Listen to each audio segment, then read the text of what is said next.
Welcome back to Comic Book Nation Season 6, the only show that does it all for geek culture. Today, we have some fun things to talk about. We finally got to look at the Deadpool Wolverine trailer. X-Men 97 is gearing up for one hell of a finale.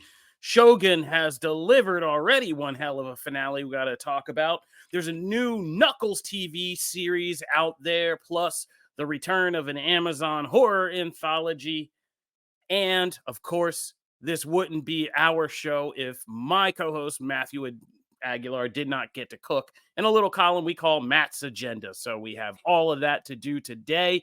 Welcome to Comic Book Nation. With me today are my co-hosts Matthew Aguilar and Janelle Wheeler. What's up, guys? Happy to be here. I'm excited. We have a lot of content.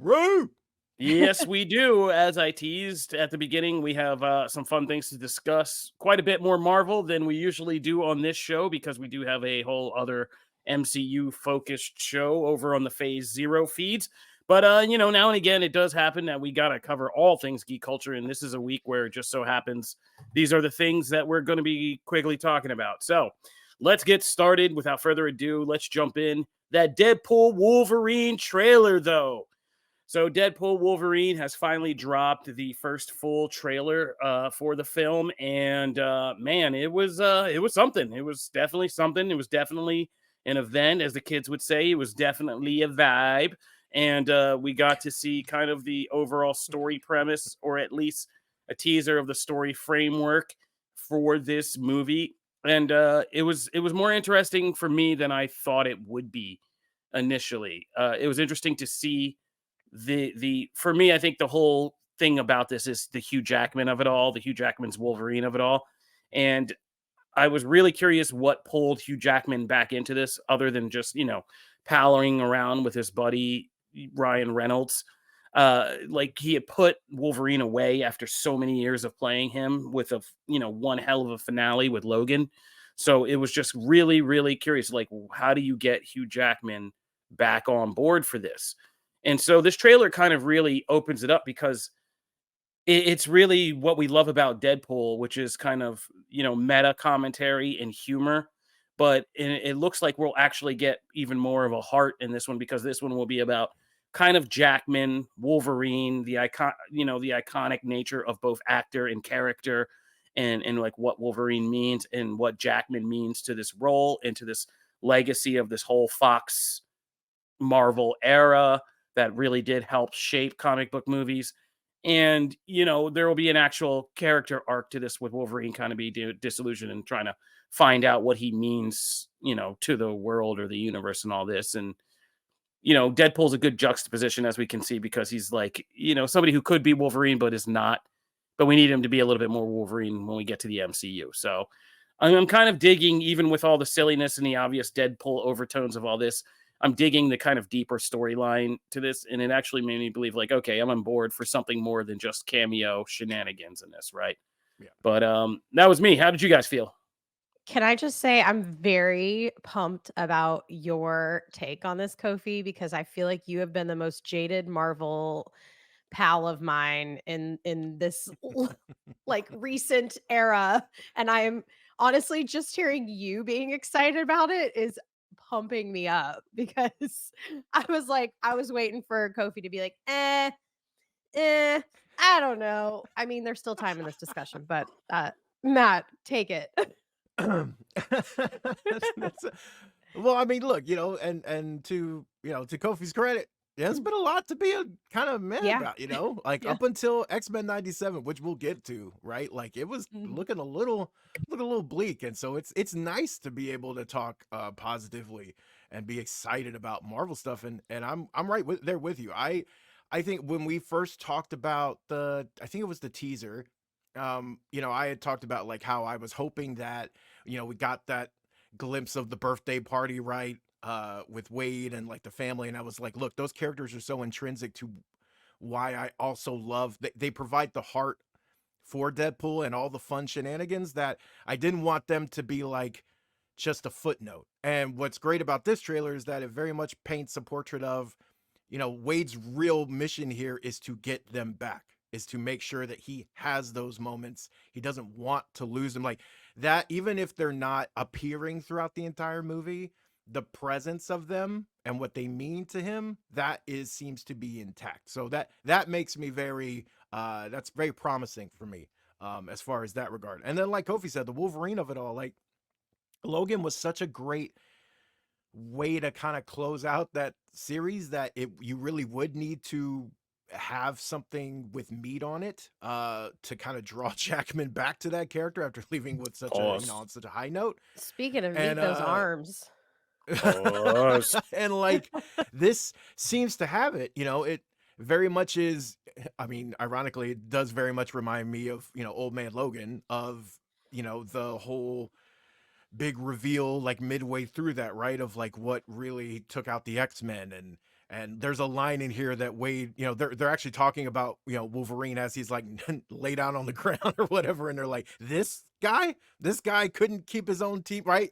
They go through that whole deal. And so there's a lot of really promising stuff here that suggests real character arcs amidst all of the fun that a Deadpool movie kind of at this point guarantees. Yeah, it's a good mix of I mean, and we're going to talk about this again with X-Men 97. Like, this is a good mix of X-Men lore. There's Old Man Logan, there's E for Extinction, there's kind of things that are mashing together in an interesting way that kind of will work with, some of what's going on with this, with the off-screen transition from the Fox movie universe to this new place. So I'm kind of really yeah. Well, I want to ask this question to everybody, but I want to hear what Janelle thought first. So, Oh, Jay. yeah. Yeah, I was really excited. I actually watched this on the live stream. I like saved it to watch it live, so I had a like reaction. And usually I talk too much. And I couldn't even speak. I was just kind of dumbfounded and watching the whole thing. My favorite moment was the whiskey claw moment. Like, I know it's really like and that is obviously what so many people are going to be looking for in this film, is just like these really goofy and kind of X-rated, or we'll say R-rated. It's not X-rated. R-rated moments. That was my biggest shock from it, was like, oh wow, they are really letting them, curse, or they're letting them talk about sexual innuendos. I never really had like the 100% confirmation that we were going to get that. Um, and so I feel very comforted that, okay, this is the Deadpool that we know and love, and we're not losing that factor now that it's at Disney. So that was really, really reassuring. And then, of course, at the end, I saw a portal and I screamed. And I was like, "Oh my god, is Strange in this?" I was like, "Please let there be Strange." I've heard that, Pauses. rumblings. Yeah, I've heard there's rumblings that like it might be Wong, or not have anything to do with Strange, but there's still a chance. There's still a chance that Strange could be in it for even just a minute. And like I would love to see Strange and Deadpool and well, yeah, and Wolverine like react, because he's so not like them that I would just, oh my gosh, I would just love it. I would love for them to like make Strange blush, or like make him like roll his eyes and like run away or something. It would just be great. But yeah, I'm so pumped about this now. And goodness, I couldn't even ask for more. I think it's great. They also didn't show too much, which is great. Showed just enough. I feel like they nailed this. Okay, now that we got everybody's opinions, got a question. Do you get any vibes from this movie that this will be kind of a send off for Hugh Jackman along with the X-Men, the Fox X-Men universe? Or do you think that this is set up for saying like Hugh Jackman has to be our Wolverine in the MCU? Oh man. I mean, they're dyeing his hair. They got him looking younger. They're showing him Yeah. doing the action. Like, I don't think Wolverine's 100. I don't know. From what he's said in the past in interviews, right? And it was going to take something special to kind of draw him out of Wolverine retirement. This seems to be that project, all of those, that perfect storm, if you will. But I don't think he signs up for this if it's like for, 3 movies. Like, because you're talking about like they're about to launch that universe. I don't know. Like, I think this is a awesome one and done for him, and a way to like write that like to bring closure to that Fox X-Men universe and leave it and leave some opportunity open for, you know, the future of X-Men right in the MCU. But I don't think this is like, hey, planting the flag, Hugh Jackman is back as Wolverine for the MCU. Like I don't think he would do it. Like I think it's him. Like I think he just, you know, Well, I think this really is a perfect storm for him to even do this movie. Nonetheless, 3 more, 4 more, whatever they're gonna do. I think there's a lot of things on the table there. First, I don't think it's one and done at all. I think Wolverine and Deadpool show up for like whatever the culminating event of the multiverse saga is. In, you know, I think this movie will lead us probably closest to that we've gotten so far, to like God, is that whatever even happens. happening still?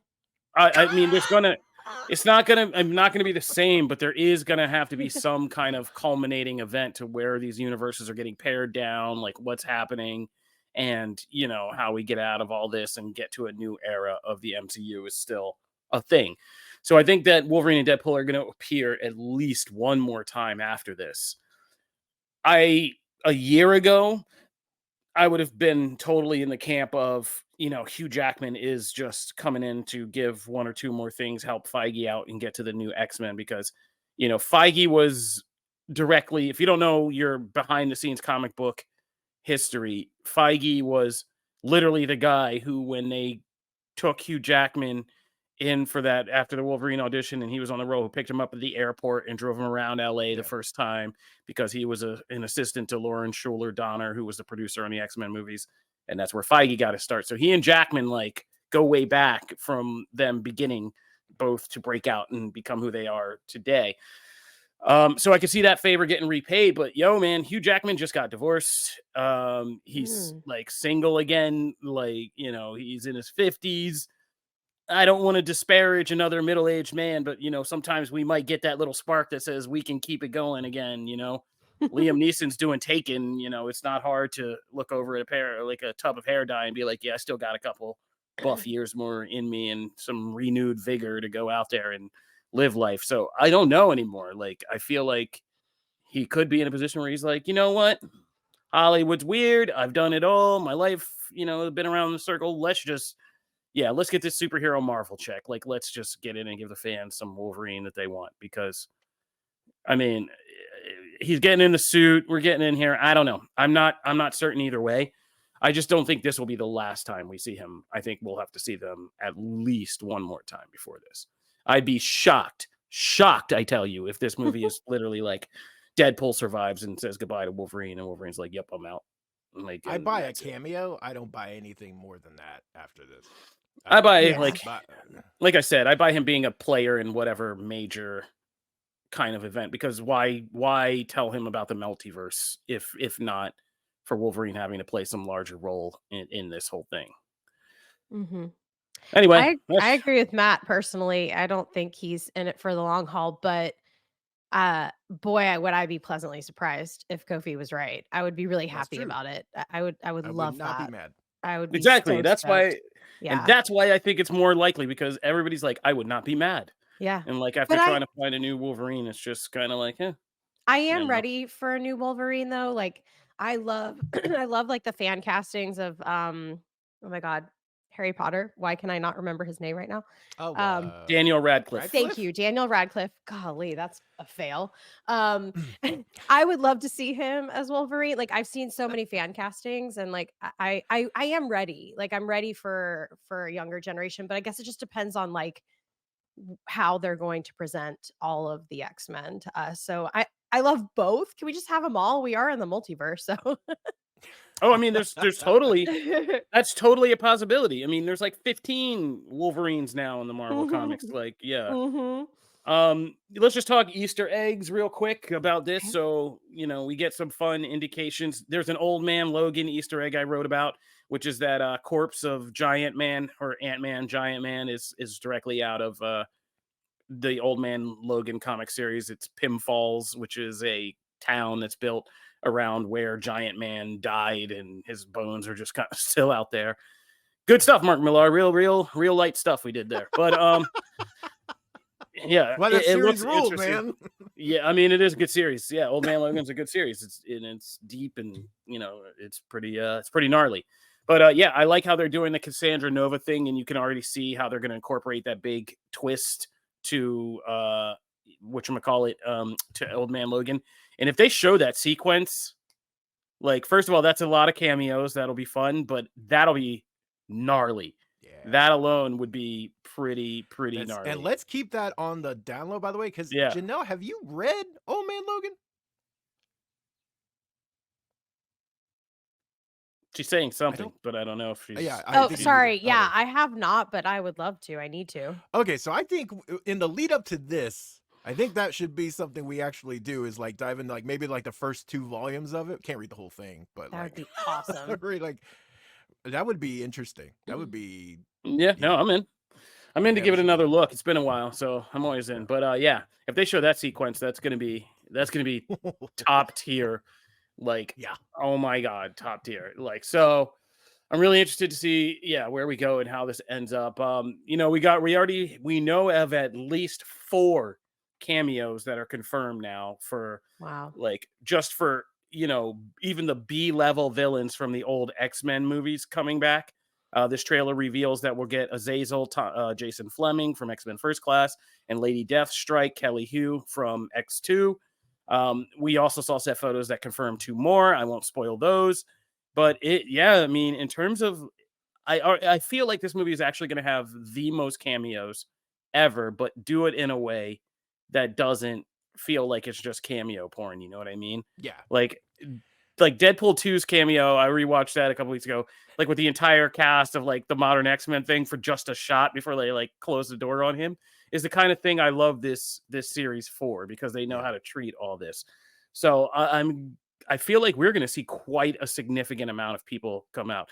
ComicBook.com, if you go to ComicBook.com, Marvel, we also had an exclusive. We're on the hunt for all these Deadpool Wolverine cameos, and we talked to Famke Jensen, Jean Grey from the original X-Men trilogy, and she didn't not say that she's not in it, so check that out. That. Yeah, everybody started down. picking up.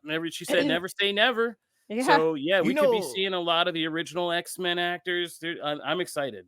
I am. All the Fox actors of the X-Men era are just like, oh my god, please let this movie release so I don't have to answer that question 90,000 times. That's a good point. That's a good point. Oh, they're in bars having drinks with the Spider-Man universe actors, being like, "Yo, how did you?" Andrew Garfield's like, "Let me tell you a story." They were like, "Well, mate, there was a pandemic. Most of them were locked up anyway, so we were just out on the street in the pub filming. It was nice."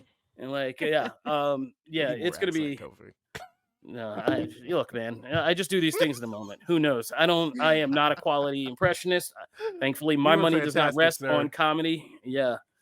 But I think this is going to be something special. And I think, shout out to Rob Keys over at Screen Rant, my old buddy, and Ben Kendrick on our old Screen Rant Underground podcast, if you can dig that up.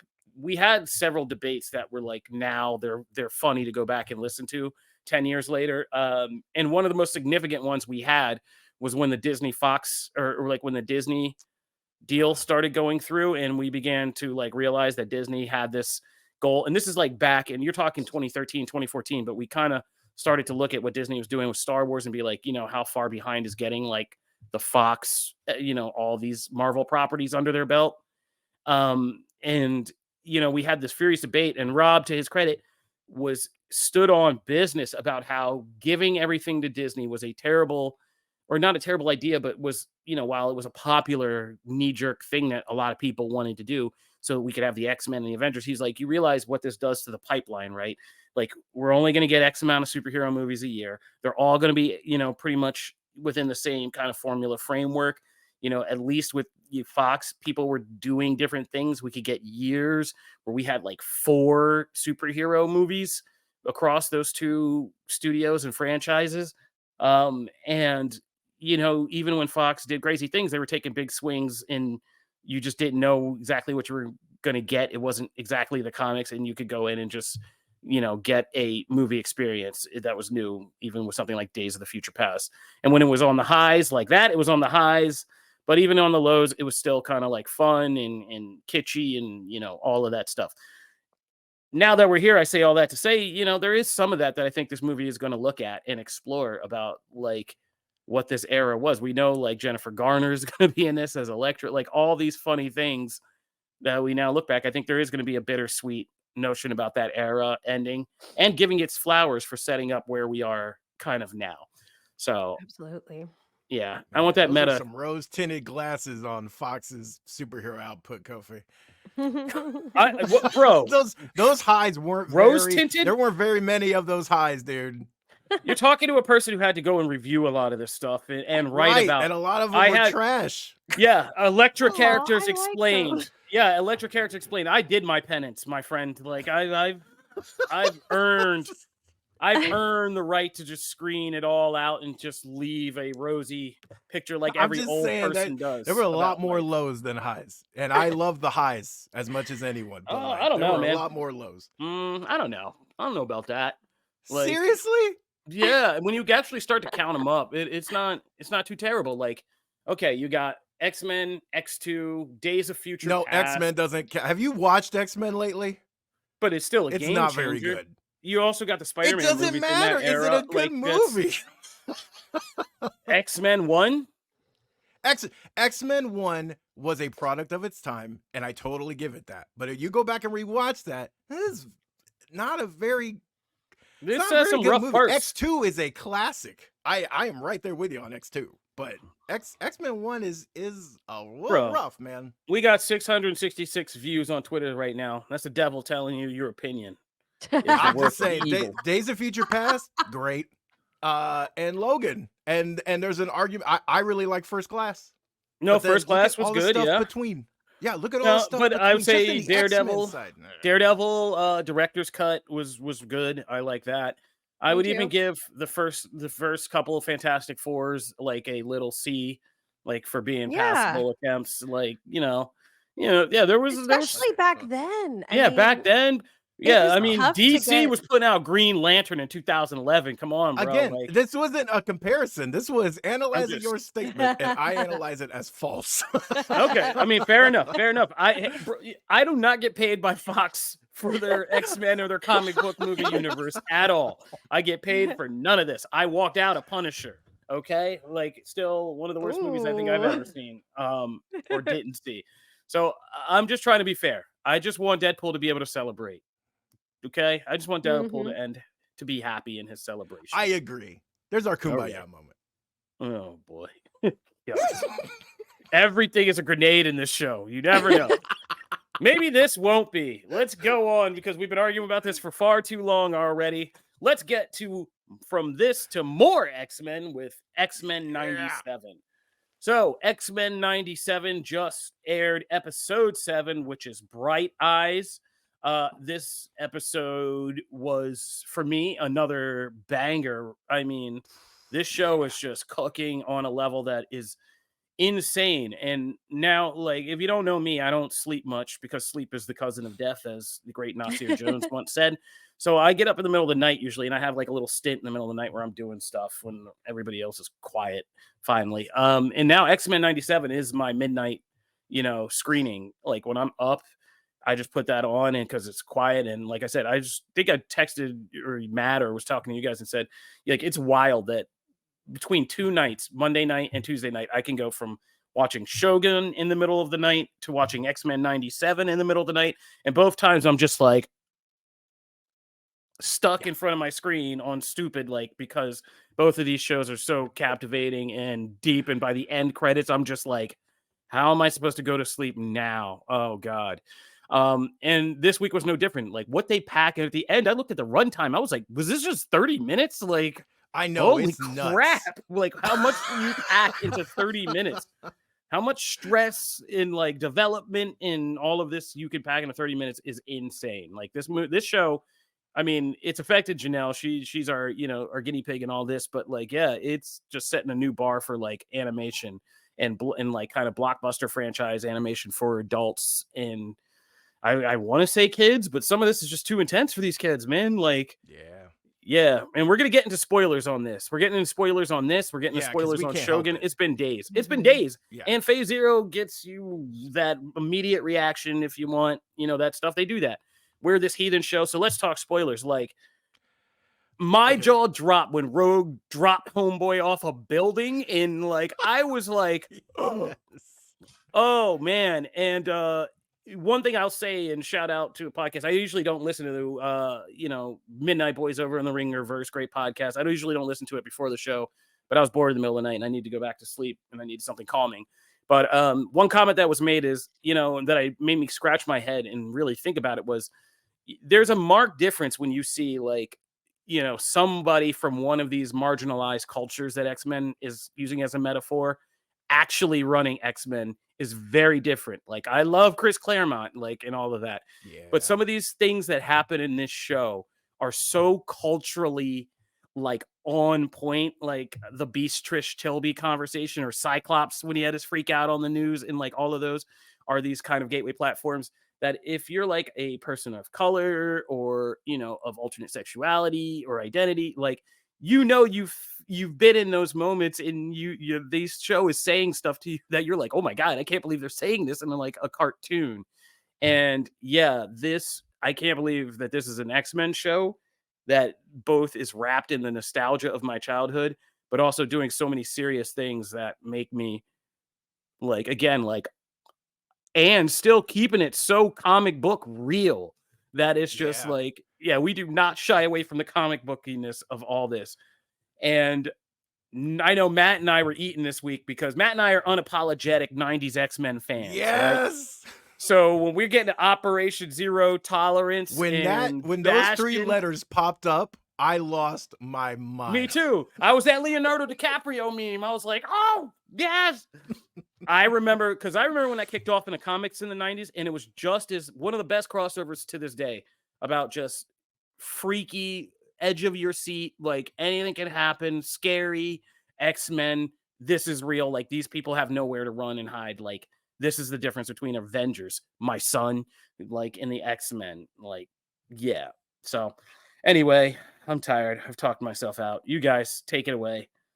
Janelle, how do you feel? Because we need to know, because you are the person this whole podcast is really just like a Mission Impossible style setup to get Janelle into X-Men and understanding Cable's origin, which is where we are now cooking. Wow, that's great. Well, they're succeeding, obviously. I feel like we just get on here and rave about this show every week at this point, but it's every single episode, except for the video game one, has been just stellar.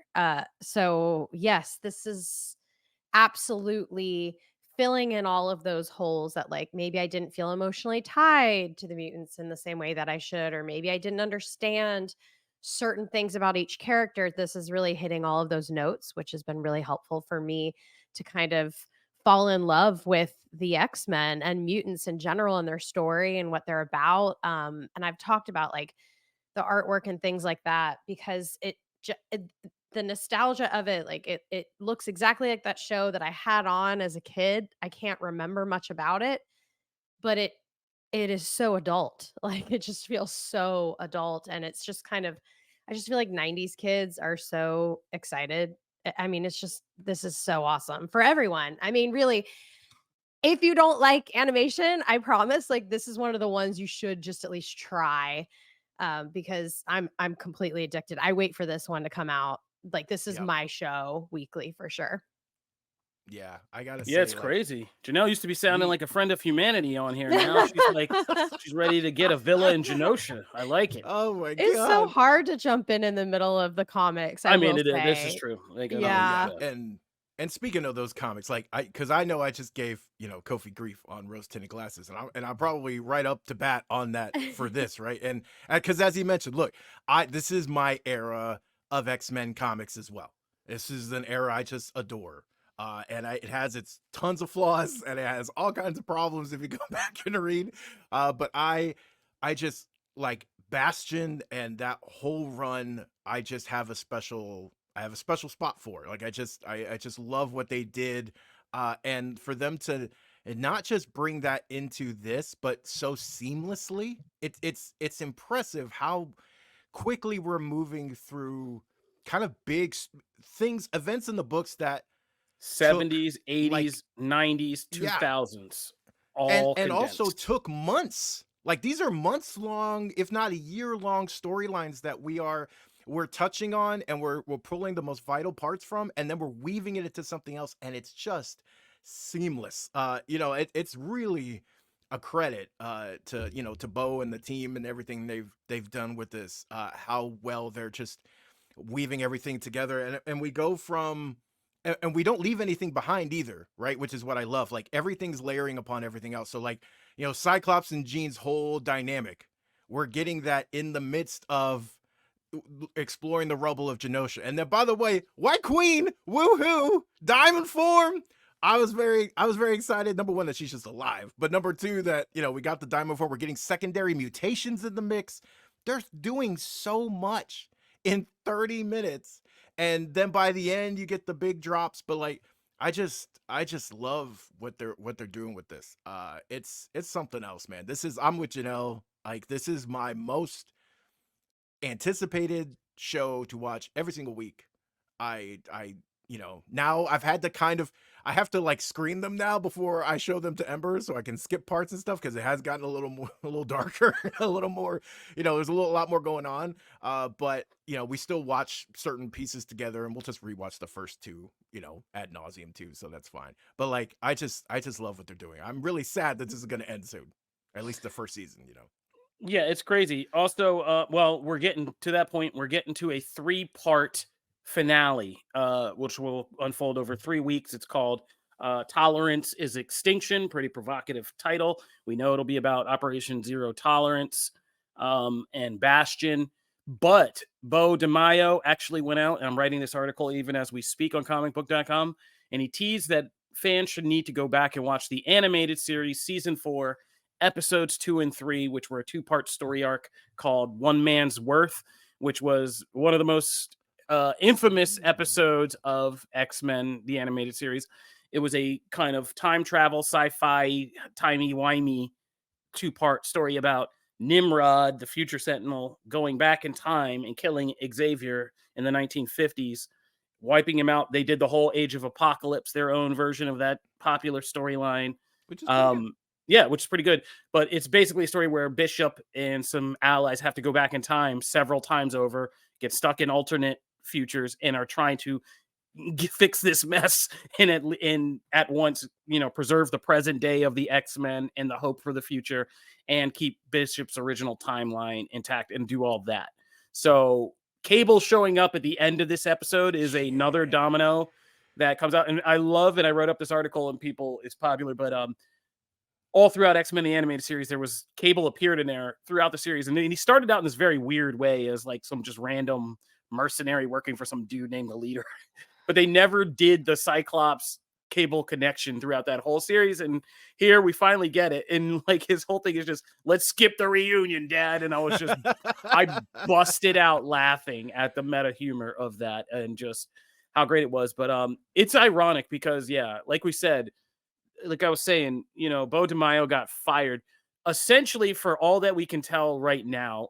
I don't know what a horrible shoes are dropped, but the guy's still active. He's still talking. He's still active.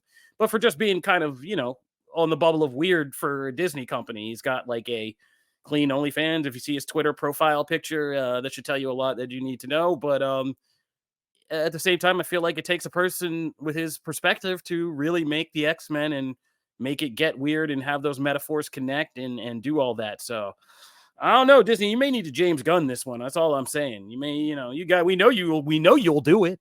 We know you'll do it, James Gunn. We know you'll go back and rehire. So you may want to think about that, because this is getting a little too popular. And I don't know if it's something you can mimic without kind of Bo DeMaio's. This feels like there is a signature on it, and I don't know if you can mimic that. So maybe when we all chill out a little bit, we can go back and get this guy back in here. We'll see. I don't know the specifics. Disney knows all the dirt, whatever the mouse knows. So I just know that I can't wait for this finale. And I think it's going to be more timey-wimey shenanigans about this future and Bastion and Master Mold and Nimrod and all of that. And I can't wait to see how they pull that all together. Mic drop. All right, let's take a break. We're going to pay some bills. When we come back, we got to talk about Shōgun, the Knuckles series premiere, plus a bunch of other stuff happening on TV, tabletop, and in wrestling. And a special expert guest will join us for that wrestling segment. Stay tuned.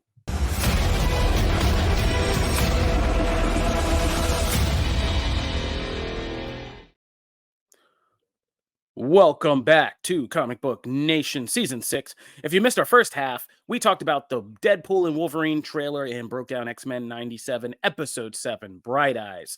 Shout out to Distance Nerding in the comments. Love you guys in that podcast. And no, this X-Men shirt I'm wearing, if you're watching our live show, like you should be, but appreciation to all our audio downloaders, is an X-Men shirt I've had. When I started this podcast 6 years ago, I brought myself a little Geek Host drip starter pack, and I had a bunch of shirts and stuff like that I had in there. This was one of them, but we've literally had like so few occasions to actually bring out anything like animated X-Men related until this year that I have never been able to really wear it. Now I just got to kind of rock it because we're in that era. And so, yeah, we gotta rock the X-Men drip. But that's enough about X-Men. Let's take it back to feudal Japan and talk Shōgun. All right, like I said, we will be talking spoilers. It has been I thought about doing a bonus episode about this, but I said, let's just fold it into this episode and we can give everybody time to watch it so we can talk openly about it. I read the book Shōgun and I knew a lot of the major events that were played out, but I had forgotten exactly how the book ends. I remembered the sensation that it was unexpected and kind of weird how it ends, but I didn't even remember exactly how it ends. I can say this finale is pretty faithful to how the book ends. The book has a couple things a book can do. It has a couple footnotes about, what happens after this point, but it does end exactly where this show ends. That is the finale of the book. And I think the show actually did it much better than the book can, because the book couldn't do what this show does. And it couldn't convey what this show is able to convey. This was one of the best finale episodes I've ever seen, like just hands down. I've watched tons of finale episodes, from The Sopranos to The Losts to the this to that to the others. This is one of the best by far. The amount of times I got emotional in this episode was pretty significant. It's hard to get through many of these scenes without your heart like breaking or feeling some kind of connection to grief you have experienced before in life. This episode is it's called A Dream of a Dream, which is a reference to what the Taiko says when he's dying, that life is strange and it's just this dream in a dream, which is a theme in the book. But because in the book, I know one thing that's weirded people out are those flashes of Blackthorn as an old man when he's sitting with kids, and some people have been confused if this was a flash forward, but then you kind of get this part where in those things they purposely show you he's holding the crucifix that Mariko gave him, but we know in the episode that he drops it into the lake. So in the book, just to kind of give context, how we see Blackthorn, and it's important to this episode because how we see Blackthorn come in the first episodes and in the book more consistently through his monologue is everything he's doing in Japan is a scheme to secure Japan for his country, to use and play people against each other there and defeat the Catholics and get the value of Japan and the trade and the riches and everything they can out of this for the Protestants and for the Queen. And so throughout the book, he's constantly thinking about what life will be for him when he succeeds, gets rich, and can return to England. And that's his motivation for a lot of the book is return to England. What do I need to do? What must I prove? What mission must I accomplish? What deal must I make to get out of here and get back to England? And so he imagines what life is going to be like throughout that until, of course, by the end, when he realizes that's no longer his life. He's no longer that person. He's not going to, and after Mariko's death, what has changed him, he's not going to leave Japan. Like he's kind of now at one with this place. So that's what those kind of things are in the episode. It's him kind of losing slowly this thought about going back to England, having this life, being this great English lord and all of that. And that culminates with him saying, with Toranaga, my war is over. I don't want this anymore.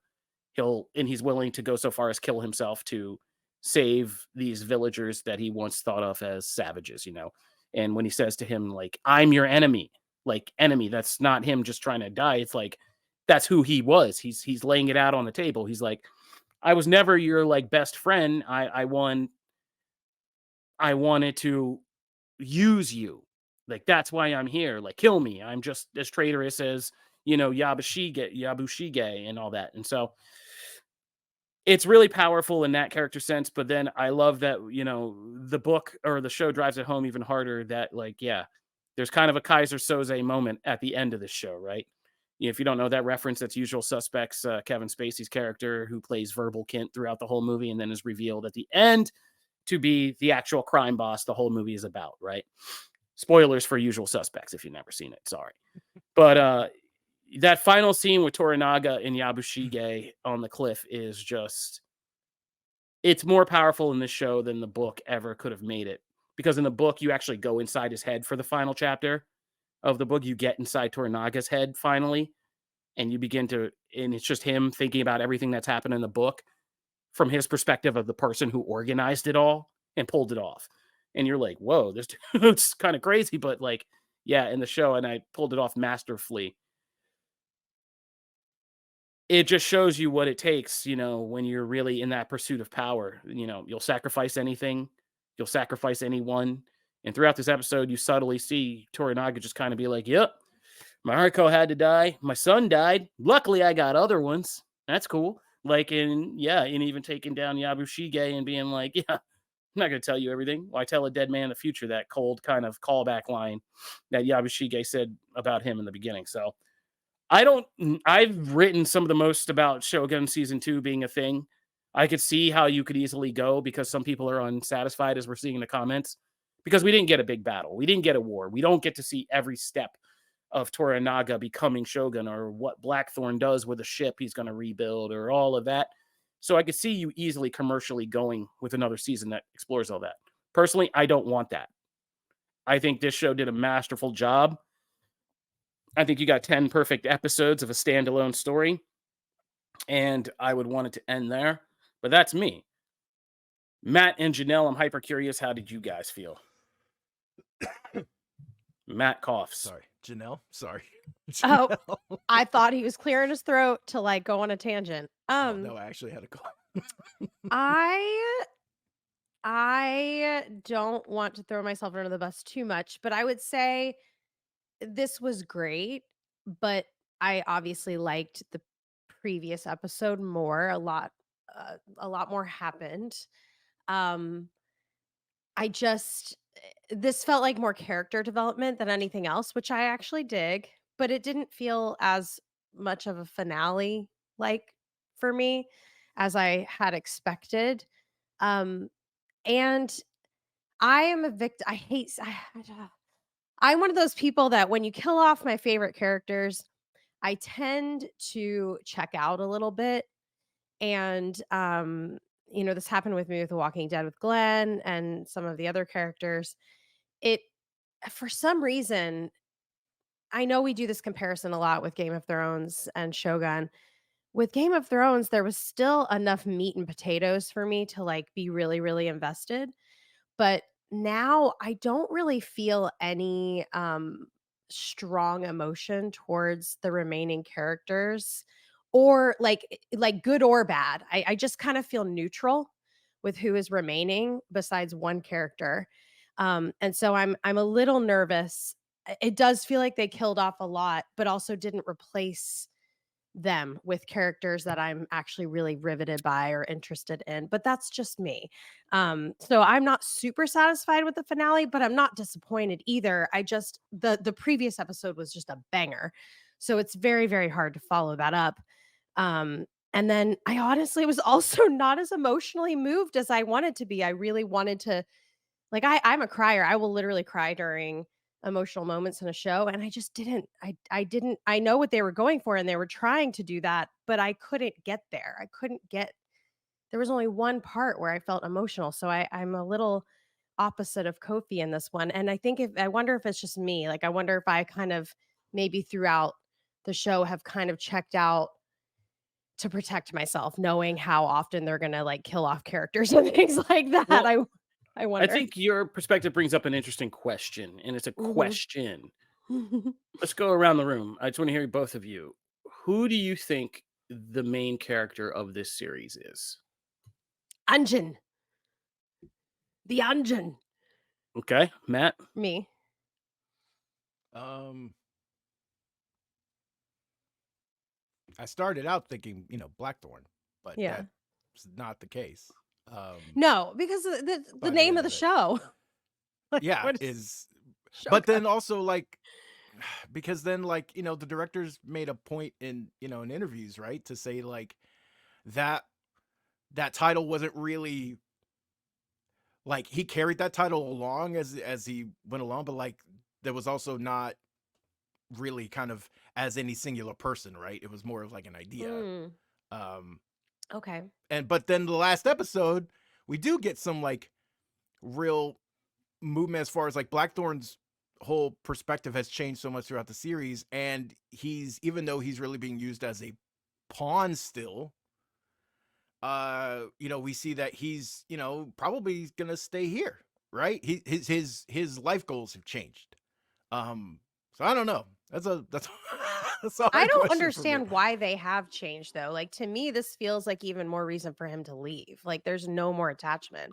Everyone he cares about is leaving, and like Well, is I think this is the thing with Shogun.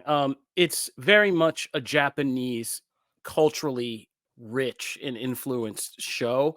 So I right. think how people respond to this finale has a lot to do with how you see that style of storytelling, how familiar you are with it or not. But to answer the question I put out there, the showrunners in their interviews have kind of backed this up. But no, the actual main character is Mariko is actually the main character. Okay. Um, Wow.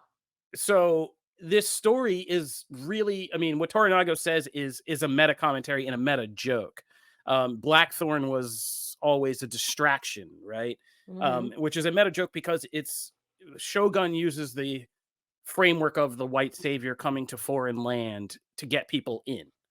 And Yeah. then you get in, but it's not really about him. He doesn't really do anything or have any significant purpose in this when you back up and kind of look at it. He is just this kind of distraction to keep people looking this way while Toranaga is doing that. But it's Mariko, a person who starts off the story thinking her life has no purpose and every day is just this agonizing, pointless existential hell where she wasn't allowed to die and has to live in shame and dishonor and can't figure out why she's still here, right? Her whole thing with Blackthorn is as he's kind of being affected by her, he's affecting, or while he's being affected by her, she's being affected by him. Like when she starts to hear about London and this other world and these other possibilities of being and all that stuff, it kind of opens up her mind to, what life can be and what it can be used for. And ultimately, what she does when she willfully stands in front of that door is decide to use her life and her death, which we get in episode 5. Like all of this is connected, like with the rock gardener and him dying and her trying to teach Blackthorn because he's freaking out. Like your death can have purpose and make your entire life have purpose if it's done for, the right way. And so Yujiro's death and helping Torinaga cover for the spies and do all that, help further things along was more valuable than the death he could have gotten. And so this last episode, what made me kind of tear up is I don't think I've ever seen a TV show. The only other time I've seen this is a comic. Tom King, to his credit, in that Batman issue we always talk about with Bruce being trapped with this recording of Alfred, which is how do you convey grief as the presence of absence, right? And that shot of Blackthorn and Fuji sitting and Mariko not being there and him saying no translator, that this whole episode is about her ghost and everything that is affected because of her life and the loss of her life. And she is in Toranaga's whole thing, like she is Crimson Sky, right? She was the thing I sent into sacrifice. That was a sacrifice play that would be heavy loss. but would help us win. And I got teared up every time you saw like how her life had mattered and how she had influenced things like Blackthorn in the boat. I was crying along with him because when he realizes she saved his life, that she negotiated for his life to be saved.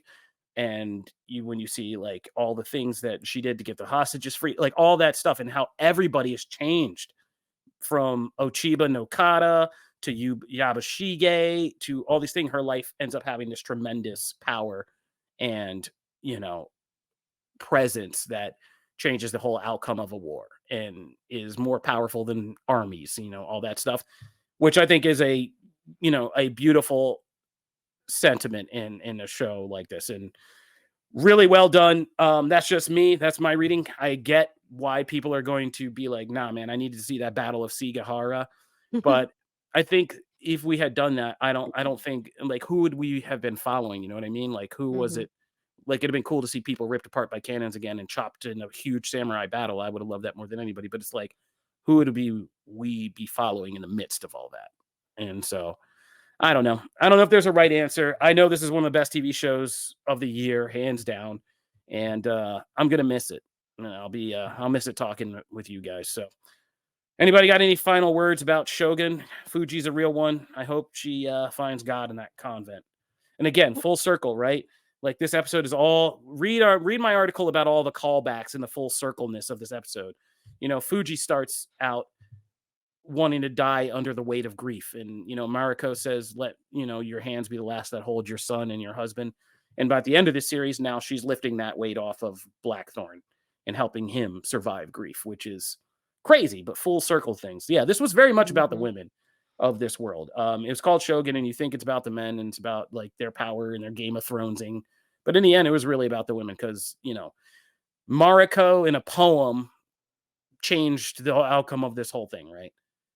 And that poem with Ochiba. And so, yeah, it's crazy good.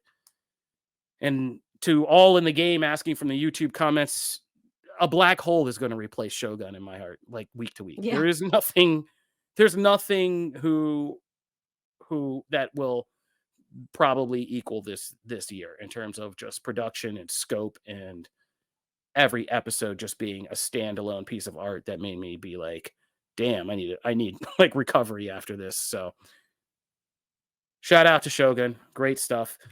Does Disney let it go because Hulu and FX need that level of prestige show, especially if it starts winning all these Emmys, Golden Globes? We'll see. My mouth is tired. I will shout out a couple other TV shows very quick. I watched Parasite the Grey on Netflix, that the South Korean adaptation of the manga anime series that has run many years before.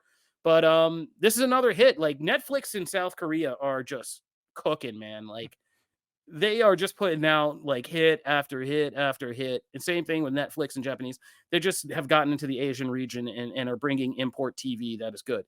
If you don't know what this series is about, it's about a group of parasitic beings. We don't know exactly where they're from, that land on Earth and host, embed themselves in human hosts, taking over their brain. And they look like normal humans until their heads split open and they go full Cronenberg on you. And they're incredibly powerful, but they're hiding in society and they don't know where they come from. They just know that they have like one instinctual thing, which is to eat humans.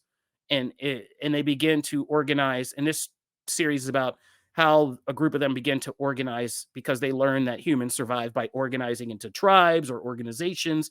And so they're trying to enact a larger survival / eat us plan by organizing into a large group. But there is a police team called Team Grey who are some of the few who know these parasites are out there and are hunting them down. So it's about one girl who it was a guy in the original series, but a girl in this one, her parasite, she's dying when she gets infected. And so her parasite has to use a lot of its power to save her body. And so they become a true hybrid. It's a mutant. She's a mutant. So she's still human, but the parasite's living inside her and not completely controlling her. So, right. Yeah. It's a lot of heads. Like, their heads turn into tendrils and they have these crazy whip fights with sharp pieces of, like, yeah, it's nuts, but it's total Cronenberg. It's funny in a little bit, but it's a good action mystery with this kind of horror sci-fi bend to it. So check that out if you want to. Also out on Prime Video today is the return of Them, the kind of somewhat controversial, racial, social horror anthology series. It's like American Horror Story if you were talking about, race and culture stuff. The first one was 1959, and it was set in Compton, California, which used to be a very white neighborhood until this first black family moves in. And then a bunch of supernatural horror stuff started happening there. This one is set in 1991 Los Angeles, an equally calm time and place, and starts with a murder mystery that, of course, again, begins to spin out into more supernatural stuff. The first season of Them caused controversy for, being almost too on the nose with the turning real racial bigotry and, dark parts of history into even scarier horror subject matter. People were like, I don't need to be scared by stuff I'm already scared with in real life. This isn't the fun part of horror. But, it's back for a second season, and you can check that out on Amazon Prime. I'm in the first episode, and it's pretty good. Now, for the rest of the show, let's do what Matt wants to do, starting with our other big review of the week. Matt has been hard at work in the Sonic verse. Yeah. Oh my God, it's Knuckles time, baby. It's Knuckles. So from Philadelphia, every day's Knuckles time.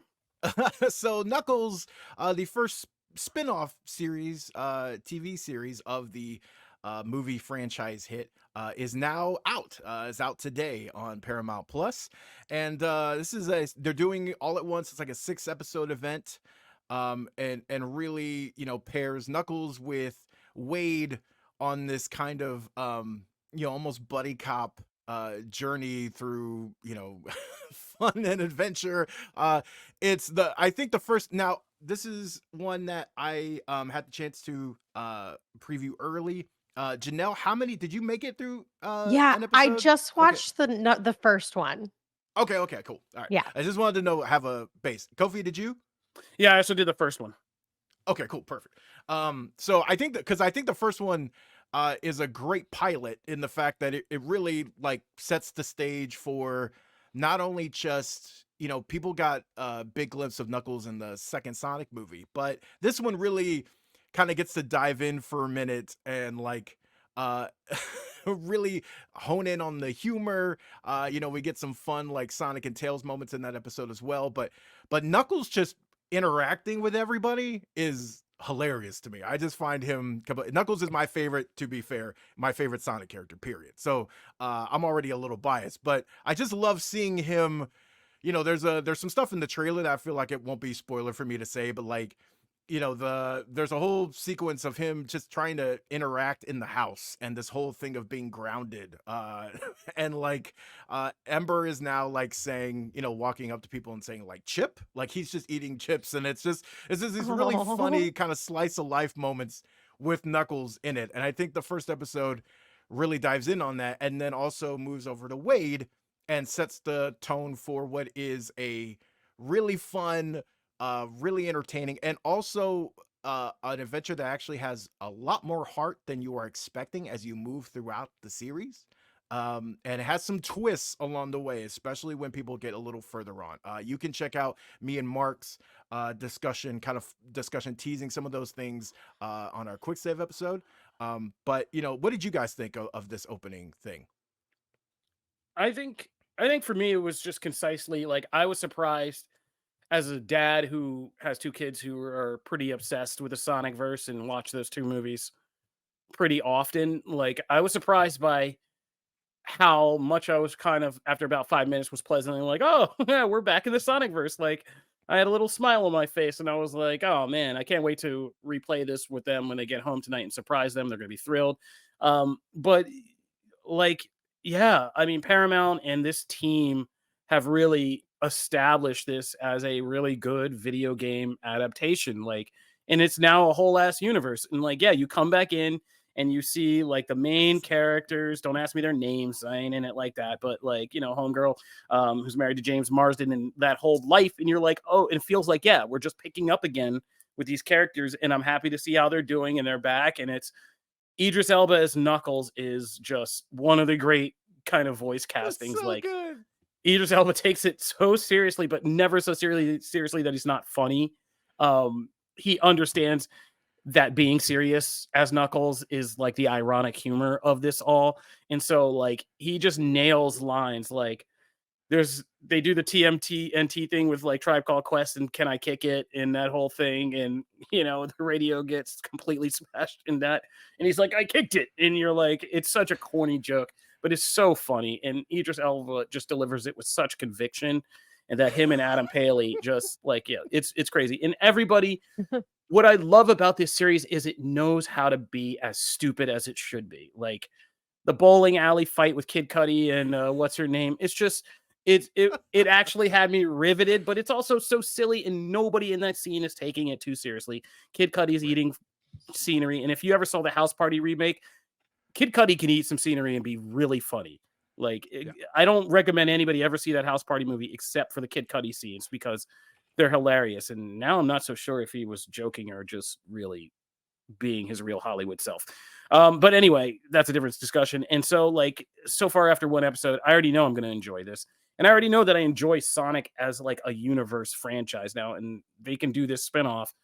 We can do so much more. And it just all feels like it is just one good cohesive vision that is playing out. This doesn't feel like something weird tacked on to Sonic. You know what I mean? From the production to the voices to just everything about it. It just feels like an extension of Sonic. And I like that. Mm-hmm. Janelle? Definitely. Yeah, I mean, it's adorable. It's so fun. I don't really know a lot about the Sonic universe. Like I haven't really I feel like I've watched all of the movies, but I can't quite remember. I just see the nostalgia from the video games and it just lights me up every time. I'm just excited. And the fact that they can actually create a story around this game, it just surprises me every time. And I just get pumped that these creatures have these like backstories of where they came from and why they are the way that they are. And it's just really, really cool. And very satisfying for, me as the gamer fan, fan of that I am. So yeah, it's really cute. Episode 1 is awesome. I had to stop watching to come on the podcast, but you bet your butt I will be back on it as soon as we end this episode. I'm going to continue watching the rest of the show. So I have to so the first I watching the first 2 episodes, so I've seen the whole season, but watching the first 2 episodes, I had to stop just because like I think we had to go somewhere or whatever. And Ember was watching with me, right? And was like, oh my God, like fell in love with Knuckles. Okay. So like very, very excited for that. And then we came back and like I wasn't able to watch it like right away when we got back home or whatever. So the next day she's like, hey, can we watch Sonic? Or can we watch Knuckles? And I was like, well, I don't like my laptop was busy doing something else. I think Anissa had it. So I was like, well, we can't watch it on here because it's not here yet. She goes, okay, well, okay. I was like, but we can watch Knuckles and Sonic too. And she's never seen them. So she went, oh yeah, okay, cool. So I played it and she's like, is he a bad guy? Like, does he think like she's asking, right? Because like they're friends in the new series, right? Yeah, it takes place before that, right? So I'm explaining as we go. She watched the movie twice in a row. And then she went, I want to watch the first one. And then she's now watched the first one 2 more times in between. So like this child has become a so full cute Sonic fan overnight. But I'm saying like that's what you want, right? You want someone to like get exposed to the universe in one way and then go watch all the other stuff. Like that's a PR thing's dream, right? So but it actually worked out that way. I didn't like plan it. So it's just a wonderful thing. And if that can do this universe is so fun. And I'm so glad like we're expanding it in these kinds of ways. And I will say this show drops a couple, there's even one scene in the bowling alley like that, it just like hits out of nowhere and like they go into some like, kind of deeper stuff. And then we're back to doing something else. It's just really good at pivoting and adapting on the fly. So really enjoy this. It's all out today. You should give it a chance. All right, so let's move in. I have a great guest to bring in. The amazing Nick Valdez has been waiting so patiently to jump in and talk some wrestling. What's up, Nick? Oh man, howdy everybody. I was just listening to talk about Knuckles, and I haven't seen it, but I want to. Yeah. Yeah, you do. It's good. It's so fun. I think you'll knowing you and what you like, and the fact that we're actually pretty similar in that regard. I think Yeah. you will. I think you will dig it. Of course, today, starting tonight, is the WWE draft. It is the kind of big chance for both Raw and SmackDown and NXT to kind of shake things up, move pieces on the board, draft NXT stars to the main roster. A lot of stuff happens here that essentially positions both shows for the rest of the year until next WrestleMania. So lots of big things happening here. It starts tonight on SmackDown. The second night will be on next week's Raw, and each one has like a different pool of things, right? So a couple rules to establish. Me and Nick both have our picks that we want to draft here, and also our 2 NXT superstars that should be drafted. But a couple rules that are different from the previous years is that the champions, the current champions, a lot of which were crowned at this recent WrestleMania, are off the board to be drafted. So Cody Rhodes sticking on SmackDown. Obviously Damian Priest sticking on Raw. Bayley sticking on SmackDown. Becky Lynch, the new champ, is also sticking on Raw. So that goes across the board. Sami Zayn, the same thing. Logan Paul, all of the champions except for the women's tag team champions, which will be able to float. They will be able to still float to any brand because that's what the titles can do. But they are actually eligible to be drafted because if they lose those titles, then they will have a home on whatever brand drafted them. So yes, that's very interesting. One wrinkle in that bit. But yeah, in years past, it was champions were eligible to be drafted. So big thing there. Nick, kind of have you go first here. Now, I will say for my list, I did kind of go in with some a caveat or two. There was one pick that I left off my list that I feel like is such a no-brainer that if you don't make it, you're like gonna see. Okay, yeah, I don't know. So I left one off my pick on purpose. That's the same thing I did with mine because I was like, I assume Matt's gonna pick. Like there's a name that I assumed you were going to pick that I didn't. I'm like, well, it would be a waste of one of my choices. So I guess we'll see how it shakes out. Maybe they. But oh wait. So I did mine completely separate from yours, so we can have the same person on our list. It's just who we feel the brand should draft. Okay, good. Yeah, because also mine, I did a lot of cheating.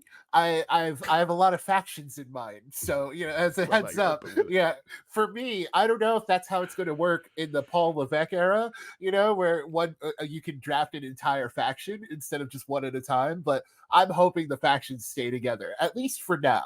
Like, let them break up through story rather than draft, So, for Raw, I picked let's Bianca bring up Belair. your whole graphic first. So you have a whole graphic. We'll put up Nick's complete picks, and Nick can go through them here for the whole thing. Yes, I picked Bianca Belair for Raw. The Pride, which was that I don't know if that's their official name. It's like the name that's kind of floating around for Bobby Lashley, B-Fab, and the Street Profits. So I felt like it's about time they actually got like screen time. And I know they get plenty of screen time on SmackDown, but like Raw, you got 3 hours. And that's in that little chunk I just mentioned there. That's like 5-6 superstars that can really help beef up those 3 hours. And it's the same for Legado del Fantasma. I kind of want to separate them from LWO. So I don't care. Like, I picked Legado. You don't want all the brown people on one brand? I'm so tired of it.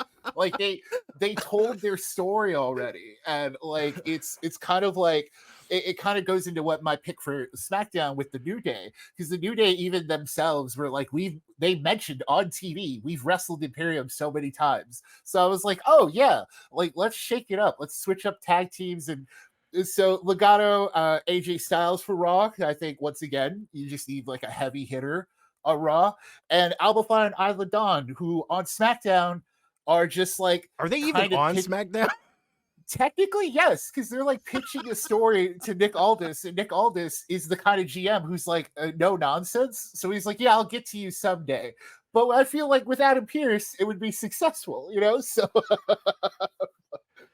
and Oh for my God. SmackDown, I would say Jey Uso, because I don't know how you're feeling about Jey, but it's not working for me. Oh. I don't see him like as the full world heavyweight champion kind of contender. I put him back in the bloodline story. I'm sorry, this is it. You know, we got Jimmy floating around, who knows what's happening.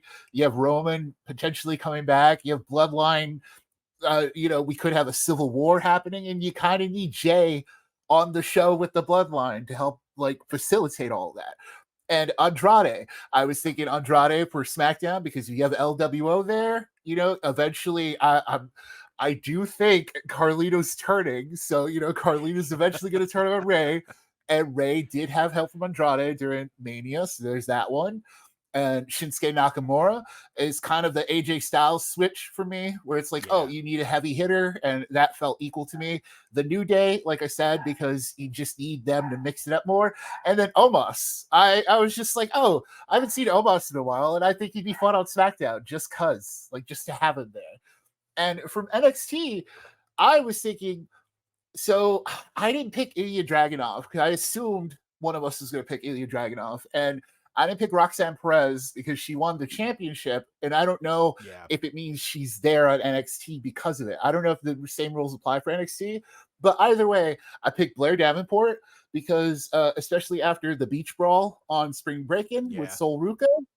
And then, you know, you had that lights out match with Roxy during Halloween Havoc and all that stuff. Like, she's proven herself in like these big matches in Iron Survivor to the point where I'm like, oh, well, she's kind of already ready without needing to necessarily be on the, you know, in the title picture. She's kind of has the package. And same with JC Jane. JC Jane's is kind of ready. I know she's there kind of bringing up a new generation, but I don't know. I feel like she's ready to go and ready to bring that spice to the main rosters. Spicy. That's a good group of oh my God. All in the game. You're not kidding. Soul is something else. That finisher, I will watch that finisher happen on repeat. That is such a good finisher. She like floats through the air somehow. I don't know how it is. Like, like that's like Jordan you can count it. Yeah. They're a full like impressive. Mississippi. Like, you go, that's a one Mississippi right there that she's in the air, you know. so those are all good picks. So for me, I struggled with this. I went through like 3 or 4 versions of this before. So let's get mine on the screen here. So I'm gonna start with Raw. Damage control. Damage control. The great thing about the draft is that factions count as one whole group. So you will see that I do not have the bloodline. But I think that is such an easy slam dunk decision for SmackDown to make because you legit get 4 people if you draft the bloodline. So I think that one goes without saying. Damage control because Raw needs women and they need heels. Because all of a sudden they were already turning Rhea is pretty much almost guaranteed to be a face when she gets back because of what happened with Liv, and they've turned Liv heel. Becky is as face as you get right now.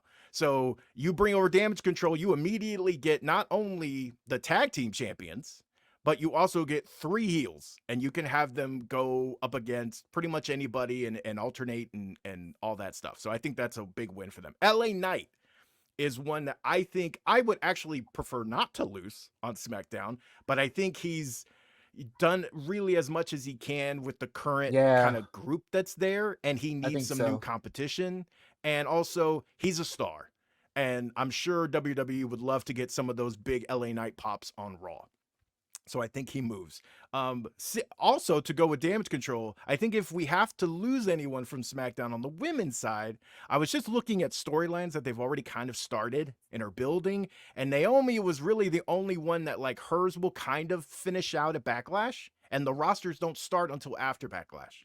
So I think they can kind of close that out and then move her over there to be kind of the, you know, big fan favorite face. We can get some, you know, great matchups. Her and Liv can go at. She has a lot of people on Raw that she actually hasn't been able to wrestle since her return. So I think it just opens up things for her. The Pride, I'm right there with you, Nick. I just think they need a change of scenery. Yeah. And they need to be able to go against other teams. And then AJ Styles, I'm right in line with Nick. I think he just needs, whatever the hell the OC story is. I have no idea. So just, he's a heel.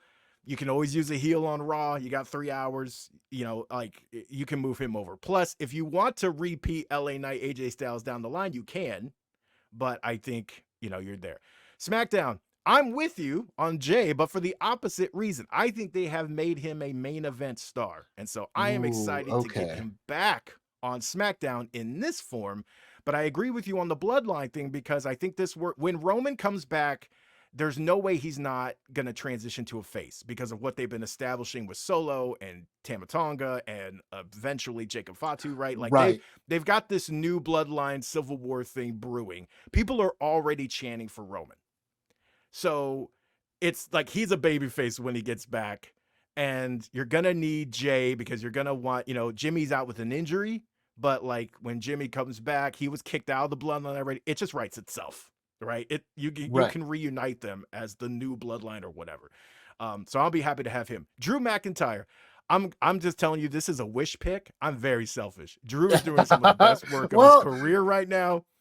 And I just want heel McIntyre on my TV. That's what I want. I get you there, but there's the whole CM Punk thing. And to me, CM Punk was going to be so solidified on Raw. Like, you can't take away Drew until they figure that out. You know what I mean? Like, because SmackDown has Cody, they don't need CM Punk there. So that was my. I did think about Drew too, but I was like, no, but you have the CM Punk factor, and I want to. They got to play that out. That they have to play it out. I agree with you. I understand it, but I want, and here's the thing, then move Punk to SmackDown. I'm good with that too. Punk will be a free agent. He's not in the draft. So he's a free agent. He can bounce between brands. And I think without Punk on TV, Drew has done some amazing work, but Drew in the title picture there is kind of like, there's nothing new for him other than Punk. If you move him, because look, they're already repeating Sheamus. So move him to SmackDown. He can then be a new factor in a bunch of other feuds while Punk recovers. And then when Punk comes back, he's a free agent. Move him to SmackDown. I will gladly take some Punk, some Punk promos on SmackDown. I'm probably in the latter on that. So then so I actually screwed up on this. So I think Legado should go to Raw. And I actually have them on my SmackDown pick, but that was my mess up. I messed up and put them on there because I was debating. I thought you really wanted them on SmackDown. I thought you were putting your foot down and saying they should stay here. No, look, I would love them to, but I do think that their options open up if they go to Raw. I just think it's fresh storylines. They've really completed with the LWO. You're correct. Yeah, you don't need like we had a year's worth or months worth of like Latino wrestling story matches, and I was all for it. But now I'm like, it's okay to wrestle non-Latinos, guys. It's okay. Like, yes, it very much so. Yeah, and Distance Nerdy, you're absolutely correct. I want Drew to finish the story. And all in the game, burger after burger. I'm not gonna lie, I laughed. That was a good line. That was a good line. The other thing for SmackDown that I think we should get is the way. And right now, DIY has been teasing this heel turn. Ciampa's been teasing it. Candice has already won Indy over to the side. And then there's a certain champ over on SmackDown in Austin Theory that used to run with the way. So if you move all of them, which right now they're getting lost in the shuffle on Raw, move that whole faction to SmackDown, and then at some point in time, you can break up whatever you're going to do with Theory. You can break up him and Waller. They've already teased them turning on each other multiple times. Whenever that's done, you move him into the way. Then you have a 5 faction that can deal with just about anybody because you have 2 women. So you actually have a credible tag team on both sides. Like, I want them to be in there. And on SmackDown, I think they'll get more shine. I just do. And then my last pick was, and I believe I actually have to double check it. Yes, is Bronson Reed. Because Braun Breaker has been a force, and I don't think he's going anywhere. I think they're going to keep him on SmackDown. And I'm not going to lie, I just want Braun Breaker versus Bronson Reed. I want like big, Yeah. like Oh big God, I love Bronson powerhouse Reed. battles. Yeah, and then you throw Drew into that mix. Just Yeah. yes, please I'm like, sign me up for that. I'm And I like Solo. just as an aside, like I'm so glad this finally feels like his year, after winning the Andre the Giant Battle Royale and like, just getting some kind of recognition because he's so good in these multi-man matches. He's so good at being just a big beefy dude. And like if it happens on SmackDown, I'm fine. Like if it means Bronson like US championship or something, just big meaty men slapping me like all in the game says, credits to Big Hits. Yeah, thank you, Big E, for that. Cause like he's the poster child of that, It's just yeah, that's a good call. Yes. And you also have eventually Logan Paul's gonna drop that title to somebody, right? And eventually, I would nominate 4 people in this list to take that from him and run with it. So I think you have a title there for grabs where I think it's gonna be harder to get Sammy's title off him for a while. And that's then for my NXT picks, I picked Ilya. I associated brands with them too. So like, I think Ilya needs to go to Raw because who doesn't want to see Ilya versus Gunther? Yeah, who doesn't want to see that? Those are classics. The main roster fans are not ready for those, and that dude fits anywhere, especially with like Imperium breaking down as it is already, and then you bring him into the mix. Like that's a no brainer. I just think he's so good. And then I'm with you, JC Jane, but I want JC on SmackDown because JC has shown she can lead a group. She can be a part of a group, all of those things, but they have built-in storylines with the current champ in Bayley. For those who remember, Bayley was a big supporter of Toxic Attraction, so much so that she tried to reunite them and Gigi Dolan, and that set up the big through the door thing for JC Jane to turn. She was always a big supporter of like Mandy Rose in the group before, right? They disbanded. So you have built-in stuff of JC Jane being able to just come in there and cause issues for a face Bayley. And JC Jane is at her best when she's a heel. So plus, if you look at it, you have Bianca. If the women's roster stays the same, you have Bianca Belair, Jade Cargill, all faces. JC Jane fits right in, can do that disruptor Tiffany Stratton thing of like just causing mayhem amongst things. So I do have a feeling though that Raw is going to take Stratton from SmackDown, and I don't want that to happen, but I have a feeling that's going to happen. So that's my list. That's fine though, because I agree. Raw needs heels right now. Like they because of so many injuries and shaking up. You just have Nia and Liv, and it's like, well, Candice is getting built up. She's not at that level yet. Like I feel like Candice and Indy have a better shot of getting like the women's tag team championships more so than the big one yet. So like you need those heels. You need ready-made stars for Raw. Raw, that's the thing. Raw is in desperate need of like big names. So yeah, and I will say my pick of big surprise here in the next week or two is that Alexa Bliss returns and she comes to SmackDown because I would watch Bayley versus Alexa at this point in time. I think that would be huge. Small aside there, Matt. So does Alexa factor into whatever's going on with the QR codes? Because you have these rumors. I will say rumors. I don't know how much you've talked about it at ComicBook Nation, but like potentially Uncle Howdy, something happening with like whatever's going on there. Do you think she was in the Wyatt Spear? Do you think she's involved in all that? Like, and would that mean that she's going to either, wherever that story's going? And well, here's a second question. Where would you want to see that story? Do you think it's like a Raw story, or do you think it's SmackDown? I think it's SmackDown because that's where it started. And I think it ends up playing out there. Uncle Howdy already has a thing established with the SmackDown audience. Yes, Raw people know of the vignettes and stuff, but they don't have the familiarity that, the SmackDown audience does. I think it's a SmackDown thing. I think the Wyatt Six does happen because there's too many names that are off TV for a variety of reasons that you can form into that, and it works. Eric Rowan's been teased. You know, Strowman had an injury, but whenever he comes back, you just set him aside until they have like. There's a lot of things. Bliss is one of them. And by the way, I'm trying not to say her first name because I've activated the device in my house now twice. So I'm just saying Bliss from here on out. It's already talked like multiple times. Like, oh my God, stop. So I think Bliss does. I would rather not. I've wanted that kind of a clean slate for Bliss. I want Goddess Bliss back. That's the Bliss that I love and adore. And that's when she was at her Grand Slam champ. The character kills. Yeah. And so for that character to come back and challenge Bayley and for that to be a running feud into SummerSlam or whatever, I think that'd be the way to go. But I do think she'll probably end up folded into the other thing. All right, we got to go because we've been talking for this a minute. Nick, any closing thoughts on the draft?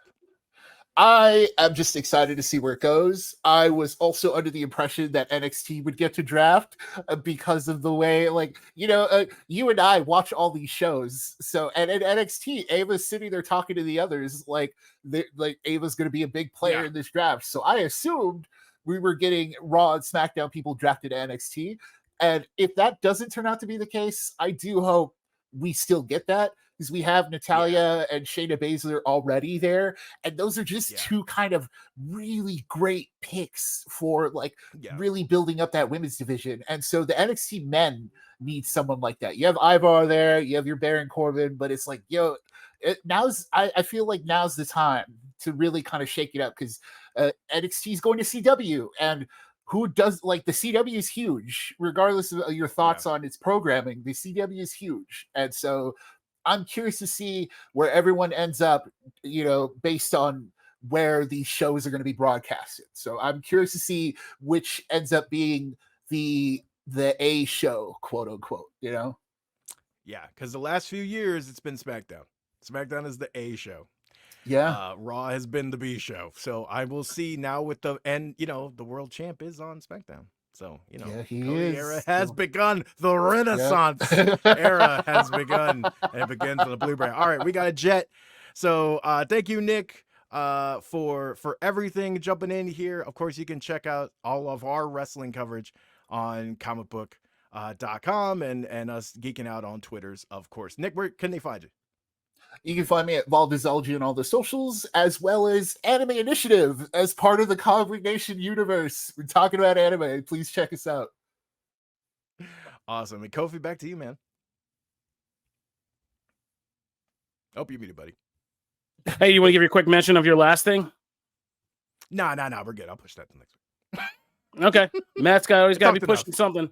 They did a lot of wrestling talk. This is Comic Book Nation. As they indicated, we are an entire nation of shows.